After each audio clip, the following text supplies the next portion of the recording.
أعوذ بالله من الشيطان الرجيم بسم الله الرحمن الرحيم. السلام علیکم. سید عبدالمجید ندیم چینل میں آپ سب دوستوں کو خوش آمدید.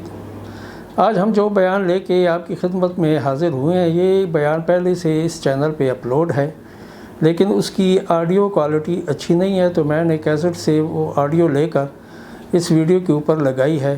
امید ہے آپ سب دوستوں کو پسند آئے گی. یہ بیان حضرت شاہ صاحب نے جمعۃ المبارک کے دن Jama Masjid civil colony Kohat road میں کیا تھا، اور تاریخ تھی 18 مارچ 1988. تو آئیے ہم سب مل کر حضرت شاہ صاحب کا یہ بیان سنتے ہیں، اور امید ہے آپ کو یہ بیان بہت پسند آئے گا. تو کمنٹ ضرور کیجئے گا اور اپنی دعاؤں میں ضرور یاد رکھیے گا. جزاک اللہ. والصلاة والسلام على من لا نبي بعده وعلى آله وأصحابه الذين أوفوا عهده الذين هم مفاتيح الرحمة ومصابيح الغرر. أعوذ بالله من الشيطان الرجيم بسم الله الرحمن الرحيم. قاف ها يا عين صاد ذكر رحمة ربك عبده زكريا إذ نادى ربه نداء خفيا قال رب إني وهن العظم مني واشتعل الرأس شيبا ولم أكن بدعائك رب شقيا وإني خفت الموالي من ورائي وكانت امرأتي عاقرا فهب لي من لدنك وليا يرثني ويرث من آل يعقوب واجعله رب رضيا. يا زكريا إنا نبشرك بغلام اسمه يحيى لم نجعل له من قبل سميا. قال رب أنى يكون لي غلام وكانت امرأتي عاقرا وقد بلغت من الكبر عتيا. قال كذلك قال ربك هو علي هين وقد خلقتك من قبل ولم تك شيئا. قال رب اجعل لي آية قال آيتك ألا تكلم الناس 3 ليال سويا. فخرج على قومه من المحراب فأوحى إليهم أن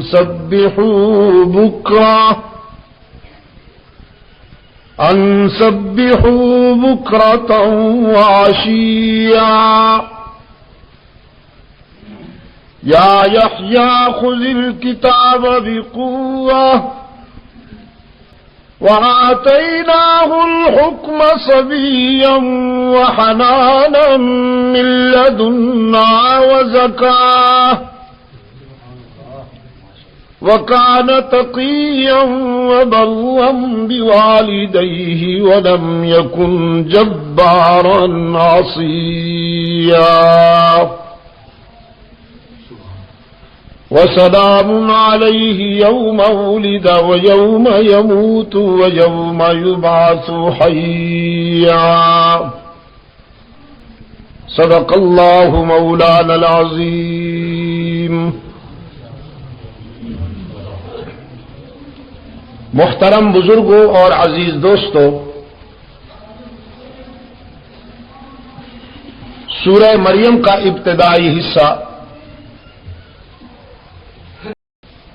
جس کی تلاوت کی سعادت حاصل ہوئی،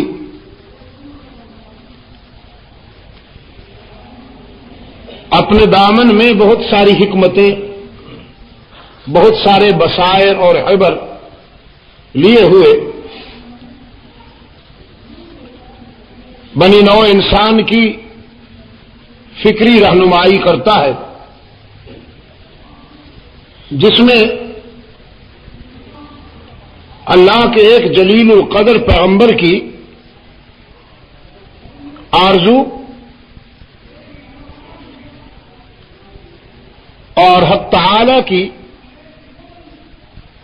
اس تمنا اور آرزو کے جواب میں مہربانی کا تذکرہ ہے۔ سیدنا زکریا علی نبینا علیہ التسلیم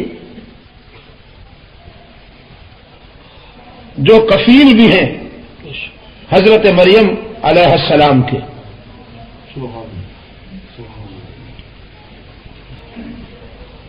جب سیدہ مریم کی ولادت ہوئی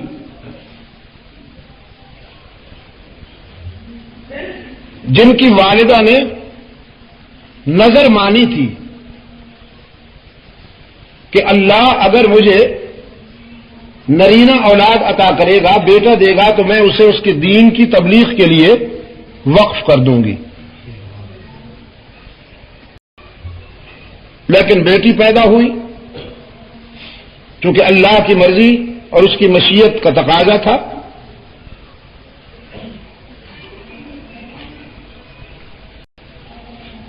حضرت مریم کی والدہ نے اگرچہ نظر نرینہ اولاد کے لیے مانی تھی، لیکن اسی کو مشیت ایزدی سمجھتے ہوئے اپنی بیٹی کو اللہ کے دین کے لیے وقف کرنے کا فیصلہ کیا اور ان کی کفالت کی ذمہ داری حضرت زکریا علیہ السلام پر آئی، جو شب و روز حضرت مریم علیہ السلام کو کھانا بھی پہنچاتے، ان کی ضروریات کا بھی خیال رکھتے۔ ایک مرتبہ یہ ہوا کہ سیدنا زکریا علیہ السلام حضرت مریم کے پاس کھانا پہنچانے میں جو معمول تھا اسے برقرار نہ رکھ سکے، تو اس تصور سے خدمت میں آئے کہ اپنی بیٹی کو تسلی دوں اور اسے یقین دلاؤں کہ آئندہ ایسا نہیں ہوگا۔ تو حضرت مریم کی خدمت میں انہوں نے تازہ پھل دیکھے جن کا موسم نہیں تھا، جیسا کہ میں عرض کر چکا ہوں، اللہ تعالی نے اس کردار سے بہت کام لینا تھا اور وہ جو چاہتا ہے وہی کرتا ہے، فعال لما یرید ہے۔ بعض اہم کام حق تعالی نے بظاہر کمزور انسانوں سے لے لیے اور بسا اوقات ایسے ہوا کہ بہت طاقتوروں سے کچھ نہ ہو سکا۔ عورت کو طبعاً کمزوری کی علامت کہا جاتا ہے۔ قدیم و جدید ادب نے اسے صنف نازک کا نام بھی دیا ہے۔ اگرچہ اسلام میں عورت کے لیے تصور یہ نہیں ہے کہ وہ صنف نازک ہوتی ہے، اسلام میں عورت کے لیے بھی یہ تصور ہے کہ وہ صنف کامل ہے، صنف نازک نہیں ہوتی، صنف کامل۔ زندگی کے ہر شعبہ میں وہ ایسا کردار ادا کرتی ہے کہ جو انسانیت کی تعمیر کے لیے اس کے شایع نشان ہے۔ اللہ نے کام لینا تھا حضرت مریم سے، انہی کے بطن سے حضرت عیسیٰ علیہ السلام کی ولادت ہونی تھی، اور اپنی تخلیق کا ایک کرشمہ اللہ نے اپنے بندوں کو دکھانا تھا۔ انہی کے ذریعے سے حضرت آدم کو بغیر ماں اور باپ کے پیدا کیا، حضرت حوا کو بغیر ماں کے پیدا کیا، تو اب حضرت عیسیٰ علیہ السلام کو اللہ نے بغیر باپ کے پیدا کرنا تھا، اس کے لیے منتخب ہوئی ہے حضرت مریم سلام اللہ تعالی علیہا۔ تو جناب زکریا علیہ السلام جب تشریف لائے اور دیکھا کہ ہم نے تو وقت پر کھانا نہیں پہنچایا، لیکن مریم کے پاس تو سب کچھ موجود ہے، اور موجود بھی اس انداز میں کہ وہ پھل ہیں جن کا موسم نہیں ہے، یعنی سردیوں کا موسم ہے تو گرمیوں والے پھل ہیں، اور اگر گرمیوں کا موسم ہے تو سردیوں والے پھل ہیں۔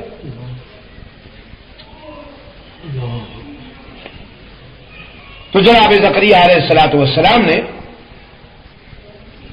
حضرت مریم سے اس صورتحال کی وضاحت طلب کی۔ قرآن کریم نے یہ ساری منظر کشی کی ہے اپنے مخصوص اسلوب میں اور اپنے مخصوص انداز میں۔ فرمایا فلما دخل علیہا زکریا المحراب وجد عندہا رزقا۔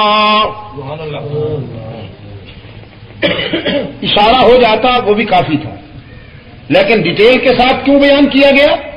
اس میں جو حکمتیں ہیں اس کے لیے میں کوشش کروں گا کہ آپ کے ذہن میں تھوڑی سی رہنمائی کرتا جاؤں۔ فلما دخل علیہا زکریا المحراب وجد عندہا رزقا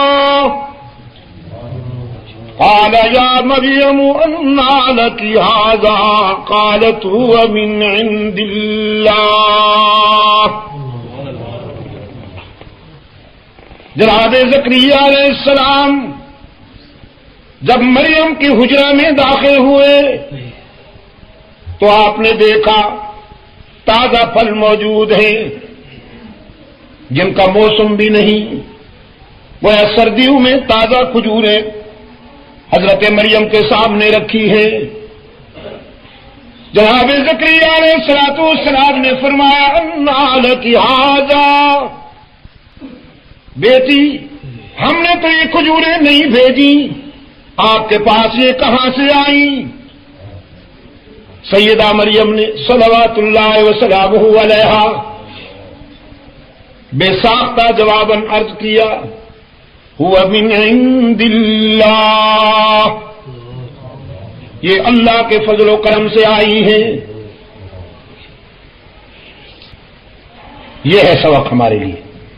یہ بات تفصیل کے ساتھ اس لیے بیان کی گئی کہ جب بھی کوئی راحت پہنچے، جب بھی اس کی مہربانی کی کوئی ادا تمہیں چھو جائے تو سب کچھ اسی کی طرف سے سمجھا کرو، انسانوں کی طرف سے نہیں۔ انسان سب کے سب محتاج ہیں اس کے، جب بھی کرم کرتا ہے وہی کرتا ہے۔ سیدہ مریم نے تو یہ بھی نہ کہا کہ آپ کی دعاؤں سے یہ سب کچھ ملا ہے جیسے ہم کہتے ہیں، فرمایا ہوا من عند اللہ۔ تصور توحید بڑا بیدار ہے، یہاں دوئی برداشتی نہیں ہوتی، بڑا بیدار تصور ہے توحید کا۔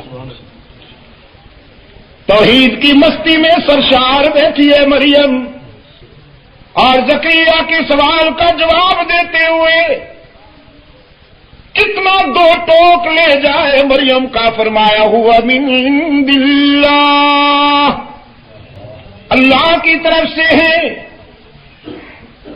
سیدنا زکریا علیہ السلام فرماتے ہیں اللہ کی طرف سے تو ہے ہی، رزاق جو وہی ہے، لیکن اس کے کچھ ضابطے ہیں، کچھ اصول ہیں، ایک ڈسپلن ہے کہ گرمیوں میں گرمیوں والے پھل، سردیوں میں سردیوں والے پھل وہ بھیجتا ہے۔ لیکن میں دیکھ رہا ہوں یہاں موسم سردیوں کا ہے، پھل گرمیوں والے ہیں۔ سیدہ مریم نے پھر نعرہ لگایا ان اللہ یرزق من یشاء بغیر حساب۔ وہ جب دینے پہ آ جائے تو موسم بھی نہیں دیکھتا، حساب بھی نہیں کرتا، بے موسم عطا کرتا ہے، بے حساب عطا کرتا ہے۔ سیدہ مریم کے اس جواب نے حضرت زکریا کی دل میں سوئی ہوئی ایک آرزو کو بیدار کر دیا۔ ایک خفتہ تمنا نے چٹکی لی، قرآن کریم نے اسے ہنالکا کا مفہوم دیا، ہنالکا دعا زکریا ربا۔ یہ منظر دیکھ کر، مریم کی زبان سے جواب سن کر، حضرت زکریا علیہ السلام کی زبان پر بے ساختہ آرزو مچل گئی، رب هب لي من لدنك ذرية طيبة إنك سميع الدعاء۔ الہ العالمین مریم کو اگر بے موسمہ پھل پہنچا سکتا ہے تو بوڑھے زکریا کو پاکیزہ اولاد بھی عطا کر۔ سبحان اللہ۔ یہ میری آرزو خفتہ تھی، پنہاں تھی دل و نگاہ کی گہرائیوں میں، آج تک میں نے اس کا اظہار تو نہیں کیا، دل چاہتے ہوئے بھی لبوں تک یہ آرزو نہیں آئی، لیکن آج یہ منظر دیکھ کر بے ساختہ کہہ بیٹھا ہوں بیٹا چاہیے، اور بیٹا بھی پاکیزہ کردار والا۔ اس یقین کے ساتھ تیرے حضور دامن پھیلائے کھڑا ہوں کہ تیرے سوا کوئی سننے والا نہیں، قبول کرنے والا نہیں، تجھ سے مانگتا ہوں اور جواب چاہتا ہوں۔ یہ ابتدائی حصہ سورہ مریم کا حضرت زکریا علیہ السلام کی اسی آرزو اور تمنا کی کہانی ہے۔ فرمایا الہ العالمین اذ نادى ربه نداء خفيا قال رب إني وهن العظم مني واشتعل الرأس شيبا ولم أكن بدعائك رب شقيا۔ میرے اعصاب ناتواں ہو گئے، میرا جسم ضعیفی میں گھر گیا، بال سفید ہو گئے، بالوں میں چاندی اتر آئی، اور بیوی عاقرہ ہو گئی، بچے جننے کے قابل نہیں رہی۔ حالات تو حوصلہ افزا نہیں کہ میں بھی بوڑھا، میری بیوی بھی عاقرہ، لیکن لم اکن بدعائک رب شقیا۔ میں جس سے مانگ رہا ہوں وہ ان حالات کے باوجود بھی دامن بھر سکتا ہے، مراد پوری کر سکتا ہے۔ حالات کے لحاظ سے یہ بات ممکن نہیں، اس عمر میں اولاد نہیں ہوا کرتی، نہ میں اس قابل ہوں نہ میری بیوی، لیکن تو سب کچھ کر سکتا ہے۔ جس طرح مریم کو بغیر موسم کے رزق پہنچا دیا، مجھے بھی بغیر موسم کے اولاد عطا کر۔ میں تجھ سے مانگتا ہوں، اور تجھ سے مانگنے والے کبھی ناکام نہیں رہتے۔ لم اکن بدعائک رب شقیا، یہ پرسنل ایکسپیرئنس، میرا ذاتی مشاہدہ ہے۔ میں نے جب بھی تیرے حضور ہاتھ پھیلائے، میں نے جب بھی تیرے حضور لب کشائی کی، میں نے جب بھی تیرے حضور دامن پھیلایا، الہ العالمین تو نے تو ہر موقع پر میری مراد پوری کی، میرا دامن تنگ ہو گیا لیکن تیری عطا کم نہیں ہوئی، تو آج بھی اس یقین کے ساتھ تجھ سے مانگتا ہوں۔ رب العالمین نے حکم دیا، روح الامین آج اکیلا نہیں جانا۔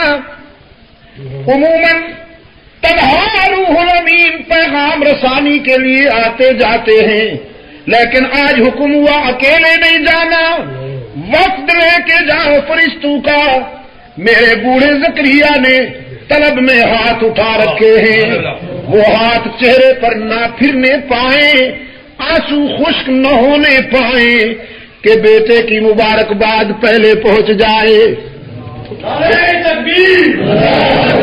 قرآن کریم نے فرمایا فنادته الملائکہ وہو قائم یصلی فی المحراب۔ جناب زکریا علیہ الصلوۃ والسلام ابھی ذکر و فکر کے ماحول میں محو دعا تھے۔ وہو قائم یصلی فی المحراب، وہو قائم یصلی علی المزار نہیں، وہو قائم یصلی علی المرقد نہیں، وہو قائم یصلی فی المحراب۔ فرشتوں نے ندا دی دراہا لے کے، زکریا محراب میں محو دعا تھے۔ پشاور کے روشن ضمیروں، مانگنے کے لیے یہی جگہ ہے، مانگنے کے لیے یہی جگہ ہے۔ سازش ہوئی ہے، ابلیس نے سازش کی ہے، آپ کو اس مرکز سے ہٹانے کے لیے قبریں سجائی گئیں، مزارات پہ جھنڈیاں لہرائی گئیں، مجاور بٹھائے گئے تاکہ آپ کو پٹڑی سے اتار دیا جائے، اس مرکز سے ہٹا کر وہاں پہنچا دیا جائے۔ لیکن نبیوں اور رسولوں کی سیرت کے حوالے سے قرآن کریم کا آئینہ دکھاتا ہوں کہ مانگنے کی جگہ یہی ہے۔ جب بھی مانگا جائے یہاں آ کر مانگا جائے، کہ یہاں آ کر مانگنے والا کبھی نامراد نہیں ہوتا۔ فنادته الملائکہ وہو قائم یصلی فی المحراب ان اللہ یبشرک بیحییٰ مصدقا بکلمات من اللہ وسیدا وحصورا ونبیا من الصالحین۔ ندائی زکریا تجھے بیٹے کی مبارک ہو، اللہ نے تیری آرزو پوری کر دی، تجھے بیٹا عطا کیا گیا۔ اس کا نام بھی آپ کو تجویز کرنے کی ضرورت نہیں، خود اللہ نے اس کا نام تجویز کر دیا۔ ایک اور مقام پہ فرمایا نام بھی ایسا تجویز ہوا کہ اس سے پہلے کبھی کسی بچے کا یہ نام نہیں رکھا گیا تھا۔ رب العالمین نے فرمایا تو نے اپنی دعا میں ذریۃ طیبہ کہا تھا نا، تو پھر قبولیت کا یہ انداز ملاحظہ فرمائیے، مصدقا بکلمات من اللہ وسیدا وحصورا ونبیا من الصالحین۔ وہ اللہ کی باتیں اس کے بندوں تک پہنچانے والا ہوگا، سچی باتوں کی تصدیق کرنے والا ہوگا، سر بلند ہوگا، باوقار ہوگا، اور جو تجھے بیٹا دے رہا ہوں وہ پسر تیرا ہوگا، پیغمبر میرا ہوگا، اس کے سر پہ نبوت کا تاج بھی رکھوں گا۔ جو مانگا تھا وہ مل گیا۔ اب حیران ہو گئے، کہنے لگے انا یکون لی غلام وکانت امراتی عاقرا وقد بلغت من الکبر عتیا۔ الہ العالمین، میں نے عمر کے اس حصے میں بیٹا مانگ لیا، تو نے بیٹا دینے کا اعلان کر دیا، لیکن اب حیران ہوں کہ بیٹا ہوگا کیسے؟ میری تو بیوی عاقرہ، میرا یہ حال ہے، کیسے ہوگا بیٹا؟ رب العالمین نے اس پیچیدہ سوال کا جواب، ڈیپ کوشچن کا جواب چٹکی میں دے دیا، کذالک قال کذالک، ہم نے دینا ہے زکریا۔ اور جب ہم کسی بات کا فیصلہ کر لیا کرتے ہیں، اذا اراد شیئا ان یقول له کن فیکون، ہم نے کن کہا، کائنات منظم ہو گئی، آسمان بلند ہو گیا، زمین بچھ گئی، سرسر شوخیاں لے کر آ گئی، باد نسیم لطافتیں لے کر آ گئی، موسم گرما حرارتیں لے کر آ گیا، موسم سرما برودت لے کر آ گیا، راتیں اندھیروں کا سامان لے کر آ گئیں، صبح سویروں کا پیغام لے کر آ گئیں۔ لفظ کن کہا، ستارے چمکنے لگے، مختلف بولیوں میں انادل چہکنے لگے، سبزے لہکنے لگے۔ لفظ کن کہا، سورج روشن ہو گیا، چاند کا دامن چاندنی سے معمور ہو گیا، آبشار آ گئے، سمندر موجزن ہو گئے، دریا بہنے لگے۔ کن کہا تو کائنات منظم ہو گئی، یہ کچھ نہ تھا سب کچھ ہو گیا، تو بھی کچھ نہیں تھا وجود میں آ گیا۔ اب ہم چاہیں گے تو تجھے اس عمر میں بیٹا بھی مل جائے گا۔ نعرہ تکبیر۔ سورہ قیامہ کی ابتدائی آیات میں انسان کے اس مخمصے کا جواب دیا قرآن کریم نے۔ کبھی کبھی یہ سوچتا ہے کہ میں جب مر جاؤں گا، میری ہڈیاں خاک ہو جائیں گی، تو اللہ تعالیٰ دوبارہ کیسے زندہ اٹھائے گا؟ فرمایا لا اقسم بهذا، لا اقسم بیوم القیامہ ولا اقسم بالنفس اللوامہ ایحسب الانسان ان لن نجمع عظامہ بلا قادرین علی ان نسوی بنانا۔ انسان حیران ہوتا ہے کہ موت کے بعد کیسے زندہ اٹھایا جاؤں گا۔ رب العالمین نے فرمایا کوئی اور یہ نہیں کر سکتا لیکن ہم کر سکتے ہیں۔ ہم نے تو تجھے قطرہ ناپاک سے خوبصورت انسان بنا دیا، وہ قطرہ ناپاک کہ جس سے تو بھی نفرت کرتا ہے، وہ قطرہ ناپاک کہ جو تیری نظر میں بھی غلیظ ہے اور قابل نفرت ہے۔ ہم نے اسی سے تجھ جیسا حسین انسان بنایا، آنکھوں کو چمک دی، اسی سے تجھے بنا کر بالوں میں کشش ڈالی، جلد میں ملاحت رکھی، کانوں میں سماعت رکھی، گفتگو میں فصاحت و بلاغت رکھی، فکر میں رفعت رکھی، اخلاق میں وسعت رکھی، سینے میں ہدایت رکھی، فکر میں رشد کی روشنی بھر دی۔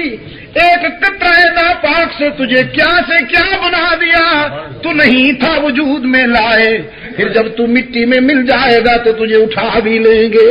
ہمارے لیے یہ بات مشکل نہیں ہے۔ رب العالمین نے فرمایا میرے زکریا، ہم اس عمر میں تجھے بیٹا دے رہے ہیں، اور ملے گا بیٹا، اس کے آنے کے لیے کچھ علامات بھی بتا دی کہ یہ ہوگا، باتیں نہیں کرنی ہوں گی، چپ کر کے رہنا ہوگا، پھر وہ بیٹا آ جائے گا۔ رب العالمین نے اپنا وعدہ پورا کیا، یحییٰ آئے، اس کا نمائندہ بن کر آئے، ہاتھوں میں کتاب کی قوت لے کر آئے۔ یا یحییٰ خذ الکتاب بقوہ، یا یحییٰ خذ الکتاب بقوہ۔ تمام انبیاء علیہ الصلوۃ والسلام، تمام انبیاء علیہ الصلوۃ والسلام کی سیرت قرآن کریم کے آئینے میں چمک رہی ہے۔ وہ سب کے سب انقلابی تھے، دعوے سے کہہ رہا ہوں، اور اس کے لیے آپ کے ضمیر کو جج بناتا ہوں۔ اپنے ضمیر سے پوچھئے، اللہ نے آپ کو بھی توفیق دی ہے، آپ نے بھی بہت مطالعہ کیا ہے قرآن کریم اور سنت کو، جہاں تک ہو سکا ہے آپ نے بھی اسٹڈی کیا ہے۔ میرا دعویٰ یہ ہے کہ تمام انبیاء علیہ الصلوۃ والسلام انقلابی تھے، حجرہ نشین نہیں تھے، میدان کے مرد تھے۔ انہوں نے کردار و عمل کے وہ جوہر دکھائے کہ آج بھی تاریخ انسانی ان کی جلالت سے لرزتی ہے۔ ان کے کردار کی ہیبت سے لرزتی ہے انسانی تاریخ. کسی پیغمبر نے چار دیواری میں محدود ہو رہ کر زندگی نہیں گزاری، چاہے لوگوں نے ان کی بات سنی یا نہ سنی، چاہے لوگوں نے ان کے موقف کو تسلیم کیا یا نہیں کیا، لیکن انہوں نے زندگی کا ایک ایک لمحہ احقاق حق اور ابطال باطل کے تصور پہ گزارا ہے. حضرت یحییٰ علیہ الصلوۃ والسلام بھی کتاب کی قوت کے ساتھ آئے اور یہ نعرہ لگا کر آئے کہ میں روئے زمین کو فساد سے پاک کروں گا، اسے خیر کی آواز گاہ بناؤں گا، اس میں معروفات کی اشاعت کروں گا، انسانوں کو ظلم سے ناانصافیوں سے بچانے کی کوشش کروں گا، انسانی معاشرے کو عدل و انصاف سے معمور کروں گا. یہ تو حضرت زکریا کی بات تھی، ان کی دعا کے اثرات تھے، ان کی آرزو کے نتائج تھے. اب قرآن کریم نے اگلا حصہ حضرت مریم کے متعلق بیان فرمایا ہے، کیونکہ اس سورت کا نام ہی مریم ہے. اور یہ عجیب بات ہے، میں کہا کرتا ہوں قرآن کریم کی ظرف کی وسعت اندازہ فرمائیے. یورپ میں جب جاتا ہوں تو عیسائیوں کو دعوت فکر دیتا ہوں کہ تم جو مسودہ لیے پھرتے ہو اور کہتے ہو کہ یہ حضرت عیسیٰ علیہ السلام پر اترنے والا صحیفہ ہے، اس میں کوئی ایک کلمہ خیر دکھا دو کہ عالم صلی اللہ علیہ وسلم کے متعلق ایک بھی کلمہ خیر نہیں رہنے دیا. انہوں نے جو تھے اسے نکال دیا. اور قرآن کریم کی وسیع ظرفی کا یہ عالم ہے کہ ایک سورت جو کسی عورت کے نام پر نازل ہوئی، صرف ایک سورت، کسی عورت کے نام پر نازل ہونے والی صرف ایک سورت، لیکن وہ نہ حضرت خدیجہ کے نام پر نازل ہوئی، نہ اس کا نام سورہ خدیجہ ہے، نہ اس کا نام سورہ عائشہ صدیقہ ہے، نہ اس کا نام سورہ زینب ہے، نہ اس کا نام سورہ صفیہ ہے، نہ اس کا نام سورہ ام حبیبہ ہے. ایک عورت کے نام پر اترنے والی سورت کا نام سورہ مریم ہے. سورہ مریم ہے. اور حضرت مریم کے کردار میں، حضرت مریم کے حالات و واقعات میں قرآن کریم ایک پرجوش وکیل صفائی کا کردار ادا کرتا ہے. پرجوش وکیل صفائی جو دلائل و براہین سے لیس ہو کر اس عفیفہ پر الزام تراشی کرنے والوں کا جواب دیتا ہے اور دندان شکن جواب دیتا ہے. یہودیوں نے قدیم اور جدید تاریخ کی روشنی میں ہمیشہ بد کلامی کی ہے حضرت عیسیٰ علیہ السلام کے بارے میں بھی اور حضرت مریم علیہ السلام کے بارے میں بھی. کل بھی اور آج بھی ان کی زبان سے ہمیشہ تنقید اور بد زبانی کے نشتر چلے. 1400 سال ہو گئے قرآن کریم حضرت عیسیٰ و مریم کا دفاع کرتا چلا آ رہا ہے. سچ کہتا ہوں دوستو، ایک انسان کی حیثیت سے، انسانی نقطہ نظر سے کہتا ہوں، استدلال کی جو قوت قرآن کے پاس ہے یہودیوں کی بد زبانی کے جواب میں، نظریاتی اعتبار سے دنیا کے کسی اور مسودے میں استدلال کی وہ قوت نہ تھی، نہ ہے اور نہ قیامت تک ہو سکتی ہے.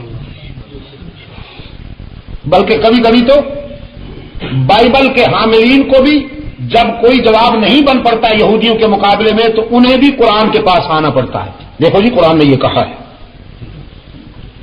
ان سے جب کچھ نہیں بن پڑتا، ایک جزیرہ ہے چھوٹا سا فراس کا، وہاں پر میں نے 6 لیکچر دیے تھے اور اس میں سامعین زیادہ تعداد عیسائیوں کی ہوا کرتی تھی. اس میں جو میری گفتگو کا اصل ہدف تھا، جو ٹارگٹ تھا، وہ یہی تھا کہ حضرت عیسیٰ اور حضرت مریم علیہ السلام کے بارے میں قرآن کا نقطہ نظر اتنا دوستانہ ہے، اتنا عادلانہ اور منصفانہ ہے کہ بائبل اس کی گرد راہ کو بھی نہیں پہنچ پاتی. اس پر میں نے قرآن کریم کے مختلف اسالیب میں جہاں جہاں کہیں ان دونوں مقدس کرداروں کا تذکرہ آیا ہے ان کی ذہن سازی کرنے کی کوشش کی. آخری اجلاس کوشچن اینڈ آنسرز میٹنگ کا تھا. انہوں نے مجھ سے سوالات کیے, میں ان کے جواب دیتا رہا. ان کا ایک سوال یہ تھا کہ جب آپ حضرت عیسیٰ اور مریم کے بارے میں اتنا حسن ظن رکھتے ہیں تو آپ عیسائی کیوں نہیں بن جاتے؟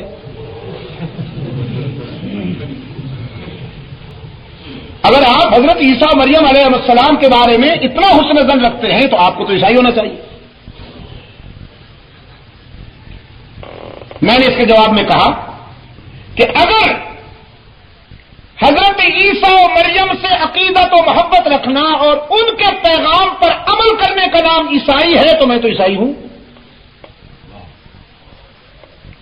اگر ان سے محبت رکھنا, ان کا دفاع کرنا, ان پر بد زبانی کرنے والوں کو دندان شکن جواب دینا اور ان کی تعلیمات پر عمل کرنے کا نام عیسائیت ہے تو وہ تو پھر ہمارے پاس ہے. لیکن میں تم سے پوچھتا ہوں کہ اگر تم حضرت عیسیٰ علیہ السلام کے چاہنے والے ہو, حضرت مریم علیہ السلام سے تمہیں محبت ہے, تو پھر جس قرآن نے عیسیٰ و مریم کے دفاع میں اتنا بڑا تاریخ ساز کردار ادا کیا ہے, تمہیں بھی اس قرآن کی غلامی کرنی چاہیے تھی, مخالفت تو نہیں کرنی چاہیے تھی. پر اللہ کے فضل و کرم کے ساتھ 350 عیسائیوں نے کلمہ پڑھا تھا. میں ایک بات آپ سے عرض کرتا ہوں, میرا مشاہدہ ہے عالمی سطح پر میں نے دعوت و تبلیغ کے ضمن میں اسفار کرنے کے بعد میں جس نتیجے پہ پہنچا ہوں, میرا مشاہدہ یہ ہے کہ اگر اسلام کے کاز کو بالکل نیوٹرل ٹیون میں, غیر جانبدارانہ اسلوب میں بنی نوع انسان کے سامنے پیش کیا جائے تو حالات اتنے سازگار ہیں کہ شاید اس سے پہلے کبھی اتنے سازگار نہیں تھے. اس کے نتائج ہماری توقعات سے کہیں زیادہ سامنے آتے ہیں, اس لیے کہ فکری اعتبار سے انسان جتنا آج پریشان ہے کبھی نہیں تھا. یورپ بھی ہینڈ اپ ہو گئے انسان کو سکون فراہم کرنے کے ضمن میں, انسان کو اطمینان فراہم کرنے کے سلسلے میں. یورپ بھی ناکام ہو چکا ہے, تو یورپ اب مارفیا دیتا ہے. پہلے مارفیا پہ گزارا کرتے تھے, اب آپ کی مہربانی سے ہیروئن انہیں مل گئی. جی وہ ہیروئن استعمال کرتے ہیں, نشہ آور چیزیں استعمال کرتے ہیں اور جانور کی طرح پڑے رہتے ہیں. پھر جب ہوش آنے لگتا ہے تو ایک گولی اور لے لیتے ہیں یا ایک انجیکشن اور لگا لیتے ہیں, پڑے رہتے ہیں. شیو کا ہوش نہیں, بال بڑھ رہے ہیں اس کا ہوش نہیں, کپڑے پھٹ رہے ہیں اس کا ہوش نہیں. اور ہمارے یہاں انگریز کو دیکھ کر ہونٹوں پہ زبان پھیرنے والے, یہ جو للچائی ہوئی نظروں سے دیکھتے ہیں نا انگریز کی ہر ادا ان کے لیے واجب التقلید ہے. وہ بے ہوش پڑے رہتے ہیں, شیو کرنے کی نوبت نہیں آتی. انہوں نے ان کے بڑھے ہوئے بالوں کو حسن سمجھ کر اپنے بال بھی چھوڑ دیے. اتنا نہیں سوچا کہ یہ ان کی بدحواسی کی کیفیت ہے, یہ فیشن نہیں ہے, یہ تو بدحواسی کی کیفیت ہے. ان کے ہوش ٹھکانے نہیں ہیں, نشے میں پڑے رہتے ہیں, کمبخت شیو کی نوبت ہی نہیں آتی. لیکن یہ بیچارے ان کا بس چلے کوئی سرجری ترقی کرے کہ کھال بدلی جائے, عالمی سطح پر کوئی اعلان کرے ڈاکٹر کہ میں کھال بدل سکتا ہوں, تو میرا خیال یہ ہے کہ سب سے زیادہ یہاں سے آرڈر بک کرائے جائیں گے کہ ہماری یہ کالی کھال اتار کر ہم پہ گوری کھال چڑھا دی جائے تاکہ ہم 100% انگریز نظر آئیں. ہر ادا اپنانی ہے اس کی, وہ اچھی ہو یا بری. اس نے کتوں کو پیار کیا, انہوں نے کتوں کو باپ بنا لیا. پیار کیا کریں گے؟ یہ بوڑھے انگریز بوڑھے جب ہو جاتے ہیں نہیں, اولاد برباد کر جاتی ہے.